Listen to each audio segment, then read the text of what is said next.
Manager, tu m'as appelé. Oui, pourquoi avez-vous refusé de signer le document? Je vous ai donné à signer. Mais monsieur, tout dans ce document est faux, je ne peux pas le signer, c'est contre ma conscience. Avez-vous une conscience? En fait, vous avez deux options, soit vous signez le document, soit vous quittez votre bureau.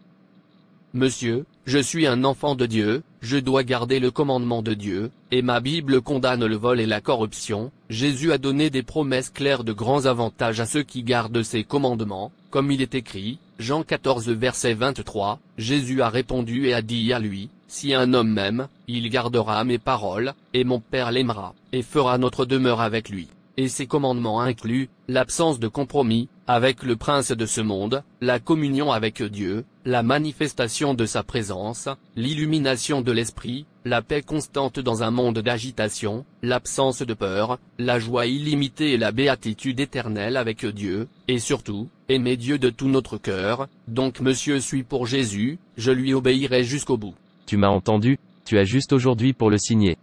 Mais monsieur. Sortir de mon bureau. Non-sens.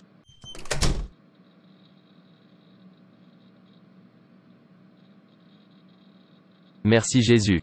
Ô Dieu, que dois-je faire? Pourquoi cette tentation? Tu sais que j'ai souffert pour obtenir ce travail, et je ne peux pas me permettre de le perdre. Sauve-moi, souviens-toi que je suis ton serviteur, ne me donne pas de tentation plus grande que moi s'il te plaît Dieu. Peter, que fais-tu ici? Il est tard, tu ne rentres pas à la maison. Quel est le problème? Pourquoi es-tu comme ça? Mon manager essaie de me faire pécher contre Dieu, il me demande de signer un faux document. N'est-ce pas une tentation? Est que tout? Si vous êtes un enfant de Dieu, pourquoi craignez-vous la tentation et la persécution? S'ils ont tenté et persécuté notre Seigneur Jésus, qui est sans péché, qui êtes-vous pour ne pas être tenté? Vous voyez, si vous êtes un vrai enfant de Dieu, et d'année en année, de mois en mois, de semaine en semaine, de jour en jour, vous ne faites face à aucune tentation, cela signifie que vous n'êtes pas un véritable chrétien. La tentation est ce qui fait de vous un vrai chrétien, est ce qui vous fait savoir que votre nom est écrit dans le livre de vie. Lorsque vous subissez la tentation et la persécution, cela signifie que vous savez ce que vous faites. La tentation et la persécution sont ce qui vous donne une récompense sur cette terre et après cette terre. Tu ne comprendras pas. Vous devriez noter que, plus vous êtes déterminé à obéir à la volonté révélée de Dieu, plus vous recevrez de révélations de lui. Vous avez beaucoup à gagner, en obéissant au commandement de Dieu. Si vous l'aimez vraiment, faites le pas audacieux, secouez la distraction, et rejoignez les quelques fidèles. Lorsque vous êtes tenté, dites simplement non, tenez-vous sur vos positions et défendez l'amour que vous avez pour Dieu. Au revoir. Je souhaite que vous compreniez ce que j'ai traversé, avant d'avoir ce travail. Si vous comprenez, vous ne direz pas tout cela. Bonjour monsieur. Venir à mon bureau. Ô Dieu, que dois-je faire? Il m'appelle à nouveau, et aujourd'hui est le dernier jour qu'il m'a donné. Dois-je signer le faux document, ou pas? Laissez-moi signer, je ne veux pas perdre mon emploi. Maintenant je suis libre, laisse-moi partir et réponds-lui. Je suis là monsieur. Oui, l'avez-vous signé? Oui monsieur, je viens de le signer, avant de venir. Je suis désolé, vous n'êtes pas qualifié. Monsieur, que voulez-vous dire? Je l'ai signé. Je souhaite que vous ne l'ayez pas signé, vous auriez pu être promu directeur de l'autre société. Le propriétaire m'a demandé de rechercher un véritable chrétien, une personne qui craint Dieu, qui ne peut pas faire de compromis quoi qu'il arrive. Alors je t'ai envoyé un texto parce que je pensais que tu étais un vrai chrétien, mais je me trompe. Quoi? Mais c'était une tentation. J'avais peur de perdre mon emploi.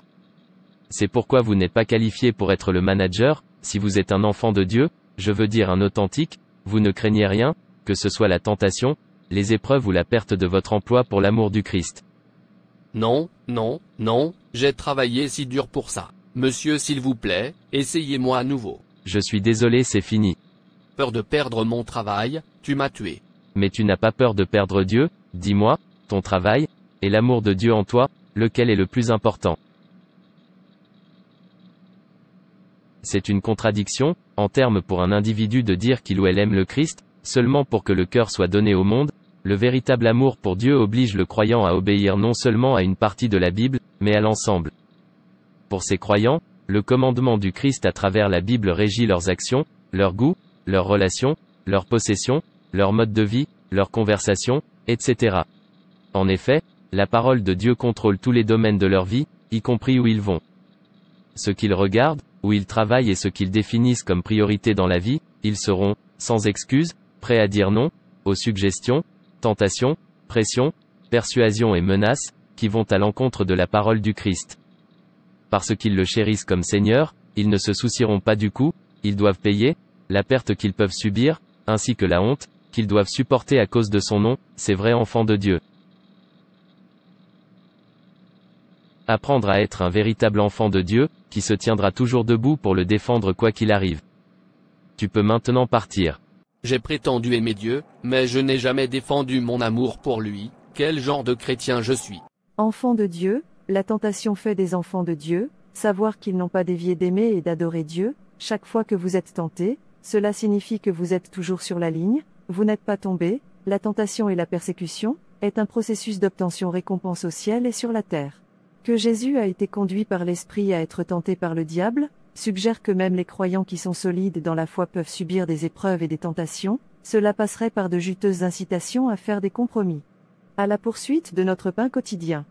Matthieu 4 verset 3, par des offres de renommée et d'influence mondaine, Matthieu 4 verset 6, et par des suggestions pour les chrétiens de participer à des concours imprudents, avec des incroyants pour une reconnaissance personnelle, qui n'honorent pas Dieu, Matthieu 4 verset 6, Jésus le mot personnifié, a brandi l'épée de l'esprit, ou la parole efficacement, pour vaincre Satan, Jean 1 verset 1 à 14, Ecclésiaste 6 verset 17.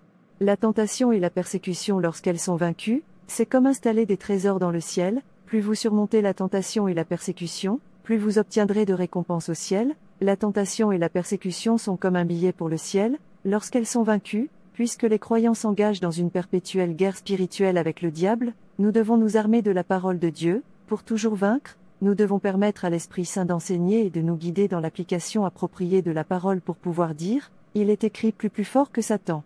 La consommation régulière et l'intériorisation de la parole de Dieu sont essentielles pour surmonter les assauts sataniques dans la vie, et le ministère de la parole de Dieu porte le pouvoir éternel de la divinité, que Satan ne peut pas supporter. Là où la parole d'un roi est dans votre cœur, il y a du pouvoir. Si vous aimez Dieu et Jésus, vous leur obéirez plutôt qu'à l'homme. Essayez d'être un vainqueur face à la persécution et à la tentation.